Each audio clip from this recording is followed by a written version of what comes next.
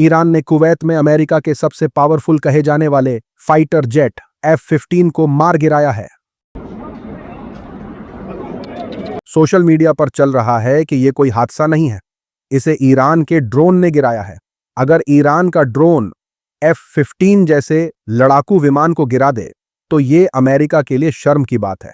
साथ ही साथ लोगों ने कहा, मुझे ईरान का तरीका पसंद है, उसने अमेरिका से जुड़े सभी ठिकानों पर हमला करके अफरा तफरी मचा दी है। साथ ही साथ खबर निकलकर आ रही है सऊदी अरब से, इजराइल अमेरिका ईरान पर हमले कर रहा है। इसके जवाब में ईरान ने अरब देशों की नींद उड़ा रखी है। वहीं अरब के लोगों का कहना है कि ट्रंप ने उन्हें धोखा दिया और सिर्फ नेतन्याहू की हिफाजत की है। अल जजीरा से इंटरव्यू के दौरान सऊदी के शेख ने कहा कि ट्रंप खाड़ी देशों के लोगों को बचाने में कोई ध्यान नहीं दे रहा है, वो सिर्फ इजराइल को बचाने फिक्र कर रहा है।